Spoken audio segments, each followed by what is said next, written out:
Bienvenidos al debate de la economía.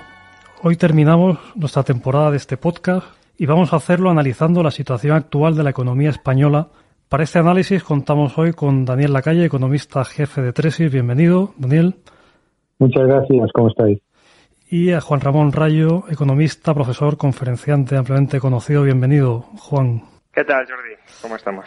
Muy buenas. Bueno, pues nada, pues nos toca hacer una especie de, aunque todavía no ha acabado el año, pero bueno, una especie de cierre de curso, digamos, ¿no? Y bueno, hay muchos temas muy importantes, ¿no? Pues una situación, creo, preocupante de déficit y de deuda, y una inflación que está disparada, un gasto público que hace tiempo que tiene un crecimiento importante, ¿no? Pues me gustaría saber de todos estos aspectos de la economía española, pues no sé qué os preocupa más y sobre cuáles pensáis que habría que actuar de una manera más rápida y tajante. Dani, por ejemplo, si quieres, empieza tú mismo. Yo creo que el primero sobre el que hay que actuar es el déficit estructural. Este gobierno ha duplicado el déficit estructural a más de 50.000 millones anuales. Eso es claramente, además, inflacionista. Se está aumentando de una manera desproporcionada los desequilibrios fiscales y eso conlleva grandes problemas a medio y largo plazo, porque el déficit estructural es el que se genera crezcas o no crezcas y por lo tanto el nivel de endeudamiento es un gran problema y va a ser un gran problema porque si no se toman medidas a corto plazo, las medidas cuando se tomen pues van a ser más duras, ¿no? Entonces yo creo que ese es el gran factor. Adicionalmente, la elevadísima inflación y el hecho de que el gobierno solamente intente tomar medidas que son medidas de demanda, pues claramente no ayuda, ¿no? Yo creo que nos vamos a enfrentar a un tercer y cuarto trimestre muy complicado. El consumo ya está ralentizándose, además el ratio de cambio, la tasa de cambio, entre el cuarto trimestre y el primer trimestre ha sido una auténtica debacle en el consumo y eso desde luego no augura un buen entorno cuando se disipe la nube rosa de la mejora del turismo que incuestionablemente va a sostener a la economía en estos próximos 2 meses. Juan, ¿qué opinión tienes tú sobre el asunto? Pues coincido bastante con Dani, es decir, el turismo sin duda va a ayudar durante este próximo trimestre y va a maquillar la situación real ya no de la economía española, sino en general de la economía europea. Pero cuando pase este tercer trimestre del año y por tanto cuando el turismo deje de dar un cierto impulso rebote a nuestras cuentas públicas, a la actividad económica, al empleo, nos encontraremos con una situación similar a la que estamos hoy en materia de precios, una inflación alta y descontrolada y con la necesidad por parte de los bancos centrales y de los gobiernos de tomar medidas para contrarrestar esa inflación.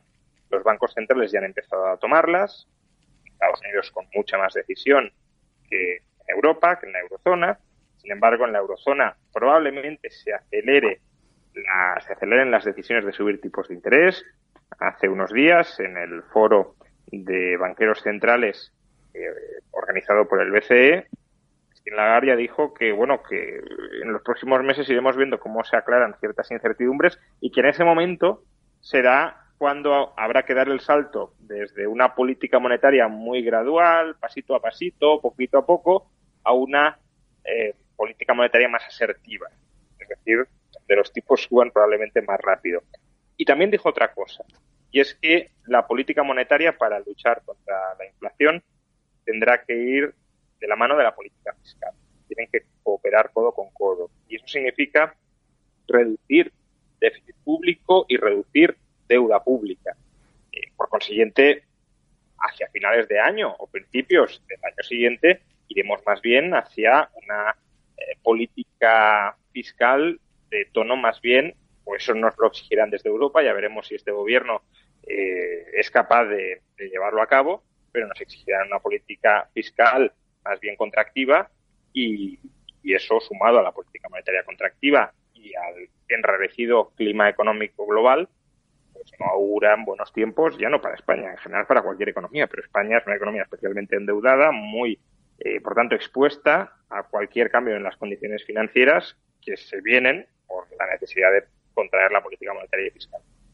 La inflación, que es seguramente pues el fenómeno que más preocupa no solo a los economistas, sino a la clase media, bueno, a la que va a comprar al supermercado, ¿no? Bueno, se hablaba que iba a ser temporal, cada vez parece más claro que no va a ser temporal. ¿Cómo veis esa evolución? ¿Cuándo pensáis que puede acabar esta inflación tan desbocada, Dani? Bueno, lo primero es importante recordar que los que decían que la inflación primero era por el efecto base, después que era temporal, después que era transitoria, nos están diciendo ahora que es persistente, que además de una pues clara originalidad a la hora de decir adjetivos, pues lo más importante que nos muestra es que no han tenido el más mínimo interés en analizar el componente monetario de la inflación. Por supuesto que la inflación puede subir un precio, pueden subir dos, puede subir el precio del petróleo, pero no olvidemos que entre el año 2012 y el 2014 se duplicó el precio del gas natural y la inflación estaba en territorio negativo, ¿no? O sea que la gran diferencia que nos separa, por ejemplo, de Suiza, que tiene una inflación del 2,9%, incluso de la propia Alemania, es el consumo de nuevas reservas monetarias. Y yo creo que mientras por un lado, los bancos centrales van a subir los tipos de interés. Subir los tipos de interés es una condición necesaria, pero no es suficiente para reducir la inflación, porque subir los tipos de interés reduce la cantidad de nuevo dinero que entra en el sistema, pero si además subes los tipos de interés a una tasa que todavía es negativa en términos reales, pues la demanda de crédito, como se está demostrando, pues no baja, ¿no? Que también es nuevo dinero creado, ¿no? El segundo factor es parar las recompras. Pero el Banco Central Europeo no va a parar las recompras. Va a continuar manteniendo el segundo balance más elevado de todos los países desarrollados, prácticamente un 80% del Producto Interior Bruto de la eurozona, porque recompra todo lo que vence que tiene en el balance. Y el tercer factor es lo que acaba de comentar Juan, que es la reducción del gasto público. Aquí se ha monetizado un aumento masivo del gasto público por una circunstancia extraordinaria que era la pandemia, pero en una gran parte, no en la mayoría, pero sí en una gran parte de países, ese masivo aumento de gasto público corriente se ha consolidado y se ha mantenido, incluso se ha incrementado, como es el caso de España, ¿no? Entonces, el problema es triple y hay que tomar decisiones que estén más orientadas a la realidad que a la fe, porque en muchas ocasiones cuando escuchamos a gente decir yo creo que la inflación empezará a bajar el mes que viene, ¿por qué lo piensan? Pues porque sí. No hay ningún factor que nos esté demostrando eso. Los precios industriales han subido un 45%, las empresas no han trasladado a los precios el aumento de su consumo, el aumento de sus insumos y lo que está ocurriendo, por lo tanto, es que habrá un efecto de segunda derivada. Yo creo que es muy importante, por lo tanto, acometer el factor monetario, porque es lo que no se puede controlar. O sea, aquí es importante que los estados y los bancos centrales controlen lo que está en su mano, no lo que no está en su mano. La guerra no está en su mano, pero la cantidad de dinero que se está inyectando en la economía, sí. Recordemos que el último dato de aumento de masa monetaria de la eurozona sigue estando el crecimiento de la masa monetaria al doble del nivel que en lo que se llamó el bazooka de Draghi. O sea que, ojo con eso de pensar que estamos normalizando demasiado rápidamente, como decía alguien esta mañana, la política monetaria. Juan, para terminar, ¿qué escenario crees que puede esperar las familias españolas a la vuelta de vacaciones? Pues bueno, como comentabais, ahora la temporada turística va a ser buena, los españoles se van a ir de vacaciones y a la vuelta, se estará ya hablando en breve de una subida de tipos de interés. empezará a dejarse de comprar deuda por parte del Banco Central Europeo. La inflación, pues seguramente seguirá alta. Bueno, ¿qué escenario ves por un lado y qué medidas piensas que habría que tomar para que ese escenario pues no sea tan negativo y se pueda ir a una recuperación pues cuanto antes? Bueno, a la vuelta de vacaciones yo creo que hay ciertas cosas que sabemos seguro que van a ocurrir. Es decir, la inflación va a seguir muy alta, no sé si más alta que el 10,2% del mes de junio, pero desde luego no va a bajar ni mucho menos a niveles que se consideraban normales. Cuando la inflación va a seguir desbocada en septiembre, en octubre, los tipos de interés van a subir, porque ya nos han dicho que van a subir. La incógnita es si van a subir todavía más de lo que nos han dicho, pero vamos a tener alta inflación, altos tipos de interés y, por tanto, ahí la incertidumbre, cada vez ya más social casi que económica, es hasta cuándo las familias españolas van a aguantar con esa brutal erosión de poder adquisitivo que están experimentando. Erosión por el lado salarial, porque los salarios no aumentan lo que están aumentando los precios, y también erosión en su renta disponible a aquellas familias que estén endeudadas y que estén viendo cómo el Euribor, endeudadas a tipo variable, cómo el Euribor está subiendo y va a seguir subiendo. Es previsible que en algún momento las familias españolas no quieran aguantar más, ya han aguantado mucho y empiecen a reclamar subidas salariales. Y ahí será especialmente importante que lo que decía antes Dani se materialice. Es decir, el pacto de rentas, pues como acompañamiento, no está mal. Obviamente, para frenar la inflación, mejor que no se empiecen a desbocar los precios y los salarios que lo contrario.